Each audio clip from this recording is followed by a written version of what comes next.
How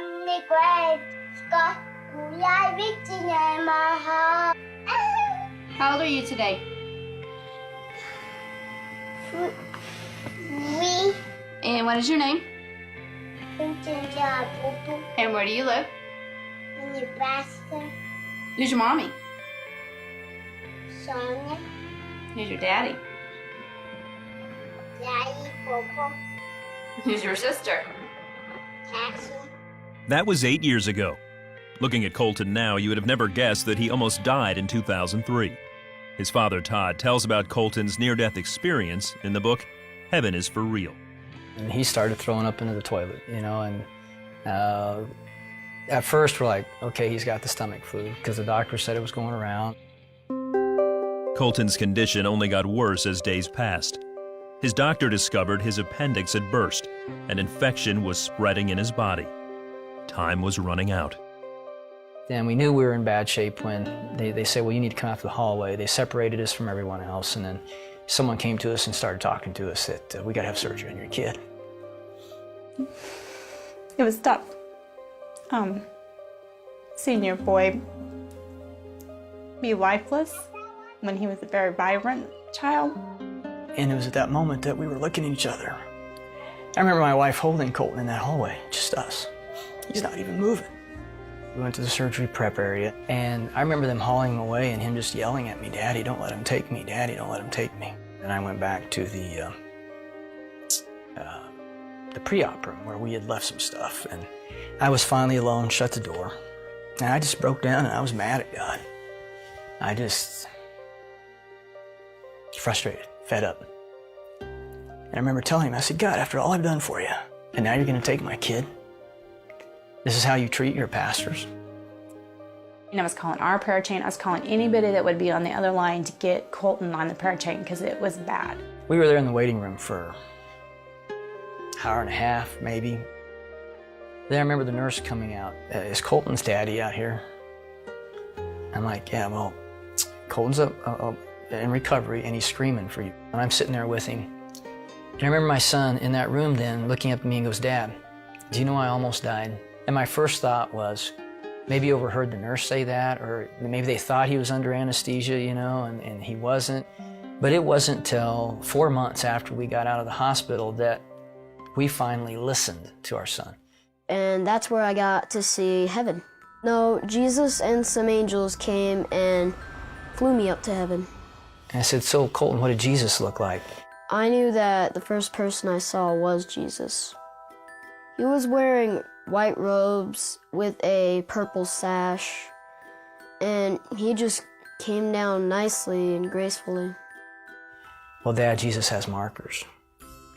Dad, Jesus has markers. I didn't know what he meant, so I finally asked the right question. Kolton, where are Jesus' markers? And he drops his toys down, he stands up, and he just points, Dad, they were right here. He takes his fingers, points to the palms, then he bends over and touches the tops of his feet.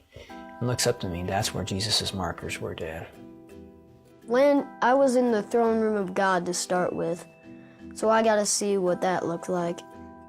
I was upset because I didn't know what was happening. What God did is he used people or things that I liked to calm me down. From there on, I felt better. And one day we're traveling together, and he looks up at me and, Dad, you used to have a grandpa named Pop, didn't you? I'm like, yeah, he's really nice. Really? Yeah, you used to play with him as a kid and work with him on the farm and shoot stuff with him. And I'm like, yeah, how do you know that? Well, he told me. A figure came up, and he was Pop. He asked me, are you Todd's son? I said, yes. He said that he was his grandpa, so that's where I met him. Yeah, Pop, I was very close to him. And he was my most significant male role model when I was a kid growing up. But he was killed in a car wreck before I turned 7. I was busy paying bills again, because that's my job. And he came up and told me he had 2 sisters. Well, he had to say it several times before he finally got my attention. And finally, I put myself down and looked at him and says, what do you mean you have 2 sisters? No, I have 2 sisters. You had a baby die in your tummy. And I just looked at him like, well, how do you know you have 2 sisters? Well, she told me. And then he proceeded to describe her. She looked like Cassie, but she had brown hair. And first time when she saw me, she just came up and hugged me. We knew this was true because he said, she kept hugging me. She wouldn't stop hugging me, Mom, and I didn't like that. Well, I'm not really the hugging type. I had miscarried the weekend of Father's Day weekend, which made it even rougher. And we thought we'd dealt with it. We'd gotten over, we accepted that the baby had died. But when he said he had 2 sisters, I think I was in shock first and then trying to realize, what is he telling me? And so I knew that he had seen her, and after he described her, and he said, she's just waiting for you guys to come to heaven. You know, as we talked about heaven and he was telling me all these wonderful details, I just felt like I had to ask him, did he want to come back? I knew that I was leaving heaven because Jesus came to me and said, Colton, you need to go back. Even though I didn't want to go back, he said that he was answering my dad's prayer.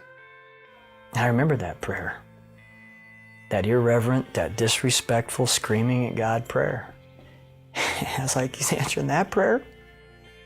Today, Colton is a healthy 11-year-old and shares his heavenly journey with boldness. I learned that heaven is for real and you're gonna like it.